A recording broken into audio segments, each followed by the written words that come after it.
Today, I want to look at why meat is bad for your health.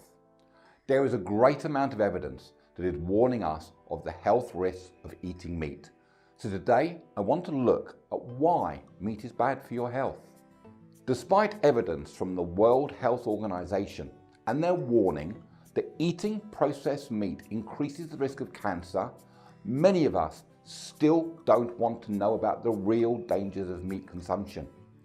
Reducing the amount of meat you and your children eat may be the answer to avoiding today's common illnesses and obesity, as well as the best way to recover from chronic illness. The cattle rancher Howard Limon of Who Won't Eat Meat fame reveals that the cows, pigs, lambs, hens and turkeys we consume are fed on rejected meat mixed with fecal matter, the intestines and their contents, the head, hooves and horns, the bones and blood of the animals killed to create our foods are deposited into huge grinders at rendering plants, together with carcasses of diseased animals. This then is fed to the livestock you will one day potentially eat. Meat and dairy products, which have traditionally been our primary source of protein, have high fat and cholesterol content, minimal fibre, and are associated with an increased risk of many chronic illnesses.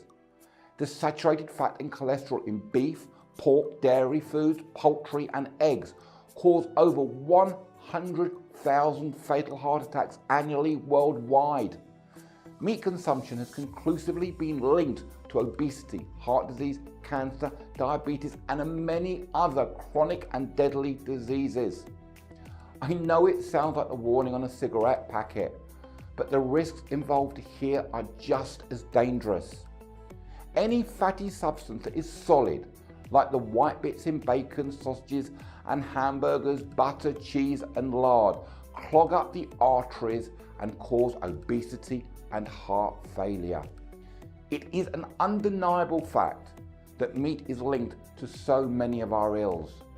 In the simplest terms, and the information that probably drove me to finally decide to try a plant-based diet is the obvious, that when we eat fatty foods every day of our lives, year after year, that this dietary fat and cholesterol pumps through our bloodstreams and leaves deposits inside our veins and arteries.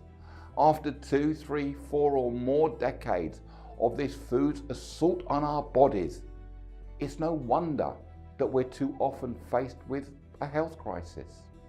Vegetarians enjoy lower levels of blood cholesterol, less obesity, less hypertension, and fewer other problems than people whose diet includes meat. Before I learned the dangers of eating meat, my diet was full of piles of beautiful brown sausages, the perfectly grilled steaks, the crisp, delicious bacon, mixed grills, and way too many eggs. But now I know that vegetarians live 6 to 10 years longer on average than meat eaters do. Healthy vegetarian diets support a lifetime of good health and provide protection against numerous diseases and the 3 biggest killers: heart disease, cancer and strokes. The risk of developing heart disease among meat eaters is 50% higher than it is among vegetarians. As I said earlier, there is a lot of research supporting the argument that meat is bad for your health. The China-Oxford-Cornell project clearly documented that the diseases that affect and kill many in the US are unusual in rural China. This is caused by the fact that the average protein intake from animal sources in the US is 70%, while in China it's only 7%. As more animal protein is consumed, cholesterol levels start going up, heart disease starts going up, and cancer increases. The China study concluded people who ate the most animal-based foods got the most chronic disease. Even relatively small intakes of animal-based food were associated with adverse effects.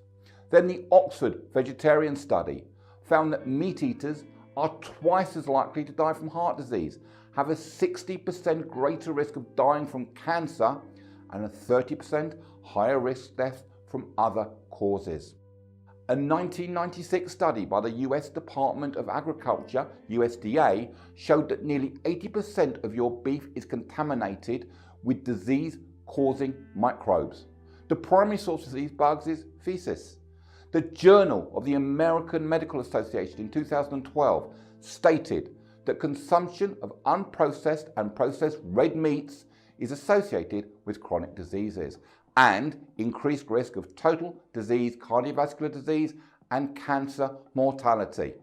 Now, 15 years ago, the Department for Health in the UK linked eating red and processed meat to certain types of cancer. A more recent report published by the World Cancer Research Fund recommends reducing the daily amount of cooked red meat eaten to around 70 grams a day. This is less than a quarter-pounder burger per day, or a portion roughly the size of a pack of playing cards. The report also recommends that we should eat very little, if any, processed meat. The NHS now advises people to cut down to 70 grams a day of red and processed meat. Most of us, of course, eat far more than this recommended amount, even though the evidence continues to grow, linking red and processed meat to a range of other diseases, such as coronary heart disease, stroke, and diabetes.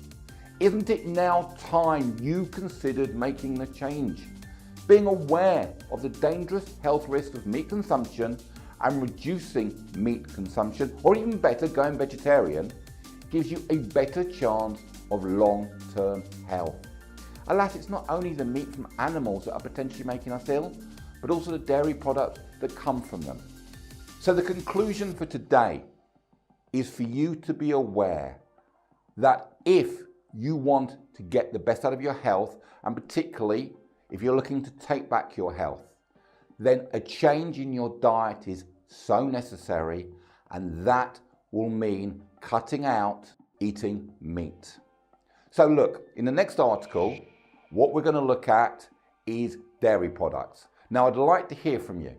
Do you agree or disagree that consuming meat is bad for you? Have you experienced any problems consuming meat? And what changed, for better or worse, have you experienced if you have tried eliminating meat? For today, this is Larry Lewis.